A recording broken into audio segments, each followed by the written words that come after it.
Prologue. A fear I'd never felt before. What can be done to stop the next killer virus from destroying millions of lives? Following a frightening meeting with my staff at the peak of the West Africa Ebola crisis, I asked myself, what would it take to prevent such devastating epidemics?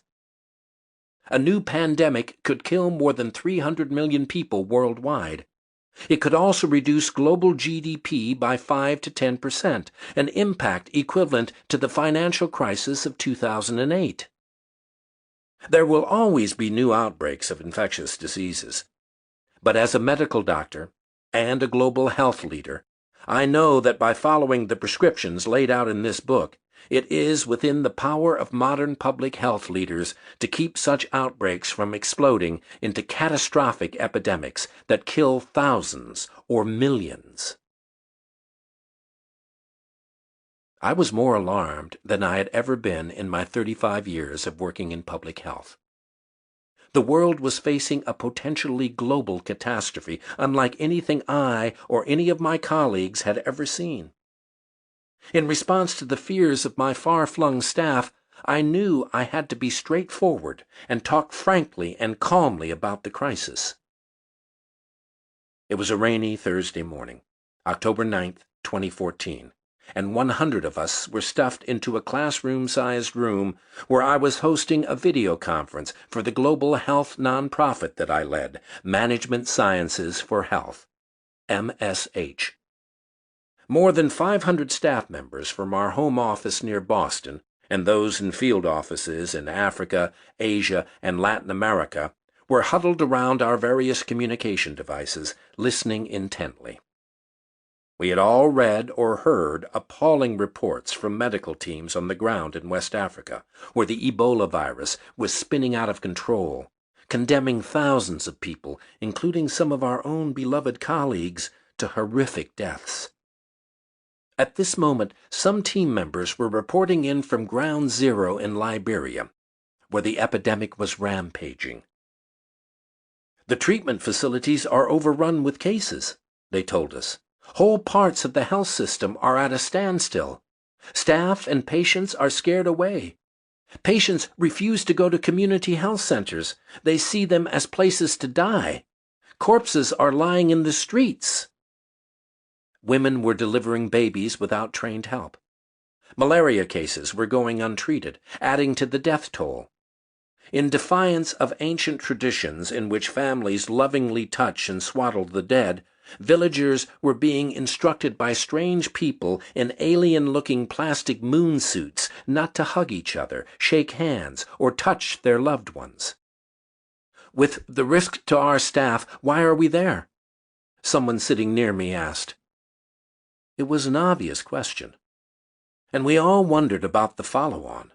Where would Ebola travel next, given all the remote places MSH operated in around the planet?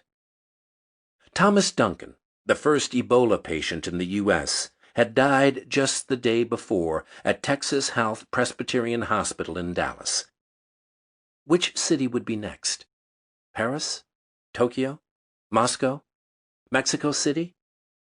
Right here where some of us were sitting in Boston. Symptoms didn't show up for several days. Unknowingly infected people who had been in West Africa could be coming to our offices. I was especially worried for our staff in the hot zone. Ian Sliney, our stiff, upper-lipped British colleague, candidly admitted that, despite taking all precautions, he was worried. What could I tell him and the others? Ian and hundreds like him were real heroes, first responders on the front lines of the outbreak. They were taking their temperatures constantly and dousing their hands, arms, feet, and everything else in chlorine. I know there is a lot of fear out there and also among you, I said, but in good conscience, we can't not be involved. I then read a letter from Niniola Solai, a staff member in Nigeria. Her aunt, a doctor, had died trying to stop the spread of the disease. My aunt's death is painful, she had written, but it comforts me to know that I'm part of an organization that's truly committed to saving lives." I hoped her words offered at least a bit of salve. In that meeting, we were all asking the big question of how. How could we help bring this horror to a halt? Better organization, better communication, better local community action, better leadership, more money, more global engagement? After all, our organization's mission is to save lives by closing the gap between knowledge and action in global public health. But with Ebola, we were all staring hard at that yawning gap. We didn't know enough, so we didn't know what actions to take.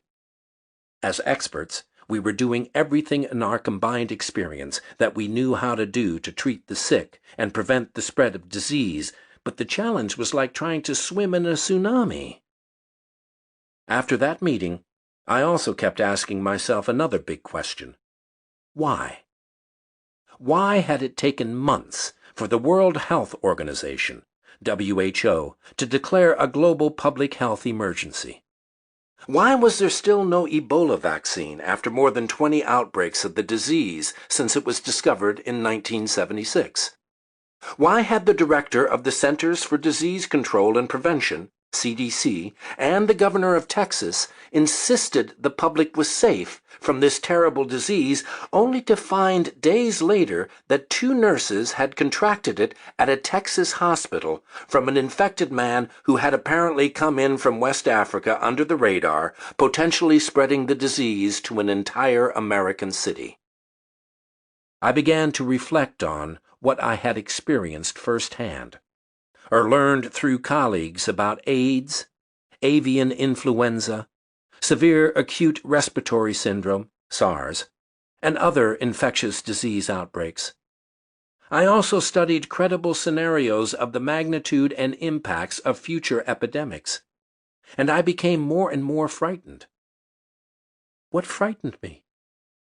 Certainly the prediction by Bill Gates and his team that an epidemic like the 1918 influenza pandemic that killed 50 million people could happen again today, and that in the first 200 days it could kill 33 million people. That's almost as many as AIDS has killed over 4 decades. Even scarier was the Bank of America Merrill Lynch assessment that the threat of a global pandemic is arguably higher than at any time in human history, and that a severe pandemic could claim more than 300 million lives and cost the global economy as much as $3.5 trillion. We already know how to stop local outbreaks before they spread. But time and time again, our human failings, various mixtures of fear, pride, complacency, hubris, denial, and financial self-interest have created, worsened, or delayed the response to past epidemics. I ask myself, why does this keep happening? Yet I've also seen how, at our smartest, we have overcome our human failings. I know of myriad inspiring examples of intelligent, compassionate people, from presidents to paupers, who, throughout history, did the right thing. I have worked closely with colleagues and studied the success stories of those who eradicated smallpox, transformed AIDS from a death sentence into a treatable disease, contained the avian influenza outbreak in the late 2000s, and, of course, handled the nearly 24 Ebola outbreaks in Africa that preceded the West African epidemic of 2014-15. Based on my observations and experience, I firmly believe that achieving the impossible is possible. I was a little kid in May 1961 when President John F. Kennedy committed the U.S. to achieving the goal before the decade is out of landing a man on the moon and returning him safely to the Earth. Over the next 8 years, along with millions of other kids, I became more and more enthralled with all things astronaut. Like everyone else, I was awestruck on July 20th, 1969, when Apollo 11 astronaut Neil Armstrong became the first person to put a foot onto the lunar surface and radio back to Earth his famous line, "That's one small step for man, one giant leap for mankind." When Kennedy set his famous goal in 1961, the technology that would take the 3 Apollo 11 astronauts to the moon did not exist. Neil Armstrong once observed that during the years of strategizing, innovating, and testing that led up to his landing, NASA engineers and scientists repeatedly ran into ferocious, unscalable walls. They often thought they would have to halt the mission. Nevertheless, each time the moonshot looked like a certain failure, they were firmly told, "We are going to the moon." They went back, reimagined the impossible, and made it happen. By contrast, when leaders shrug their shoulders in resignation, nothing happens. World Health Organization Director General Dr. Marcelino Candau spent most of his career in public health believing that smallpox eradication was impossible. After all, smallpox had been around for at least 3,000 years and was fatal in 30% of cases. That's probably one of the reasons why, when WHO finally committed to smallpox eradication in 1966, Dr. Candau's home country of Brazil was the only one in the Western Hemisphere that hadn't yet dedicated itself to joining WHO's mission. It had taken global health leaders 15 years to decide to rid the world of smallpox for good. But once they did so, it took just over 10 years to eradicate the scourge. In late April 2003, at the height of an epidemic of the new respiratory disease known as SARS, reporters asked then CDC Director Dr. Jeffrey Kaplan whether SARS could be eliminated in Hong Kong. He said he would be shocked if it was.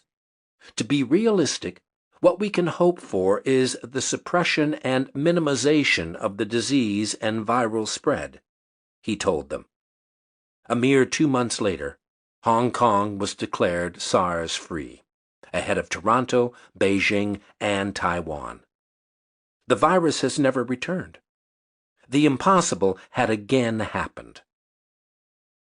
In this book, through examples and evidence, I will establish the 7 fundamental sets of actions needed for preventing epidemics. 1. Ensuring bold leadership at all levels. 2. Building resilient health systems. 3. Fortifying 3 lines of defense against disease: prevention, detection, and response. 4. Ensuring timely and accurate communication. 5. Investing in smart new innovation. 6. Spending wisely to prevent disease before an epidemic strikes. And 7. Mobilizing citizen activism.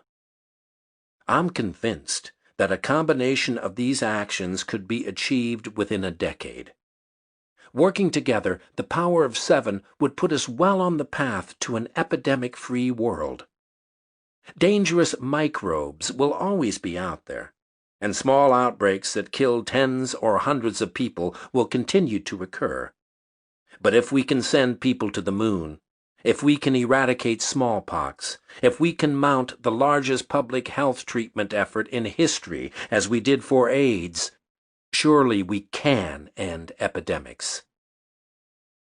In response to skepticism about sending a man to the moon, John F. Kennedy said, "We choose to go to the moon.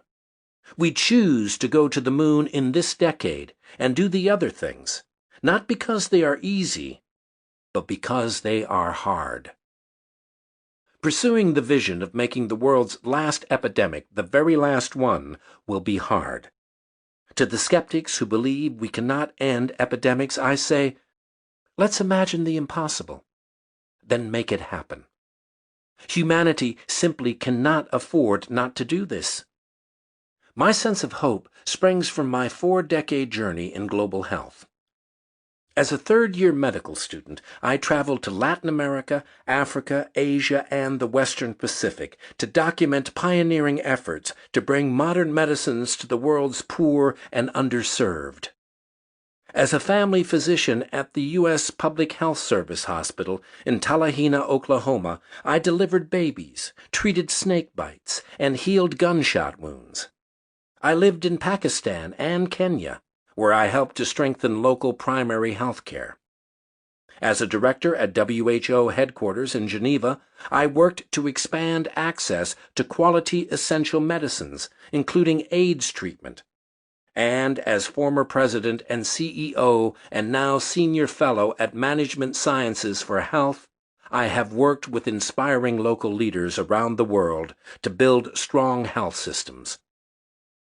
Throughout my journey, I have witnessed intense suffering. But I have also seen the stunning results of concerted effort in turning around public health catastrophes. My experience as a family physician has put me face to face with the profound human pain experienced by families who lose a child, a beloved parent, or a sibling. Yet I have also observed the remarkable impact on entire countries when government officials, public health leaders, activists, and average citizens galvanize action against a global health threat like AIDS, maternal mortality, or a preventable childhood illness. This book is driven by my personal response to the human anguish caused by missed opportunities to help, and by the intense joy I feel when our work saves lives. In it, I'll describe what happens when disease takes hold and spreads due to all too human failings, and how the heroic actions of others help to slow or stop viruses. I'll suggest how forward thinking could save us from global threats like Ebola, Zika, and pandemic influenza. At the end of that MSH Global Staff video conference, Ian Sliney spoke again from his hotel room in Liberia. His fatigued but stalwart voice was the last one we heard. "Wish us the very best of luck," he said. "Pray that we get this right." With this book, I hope that we can all work to get this right.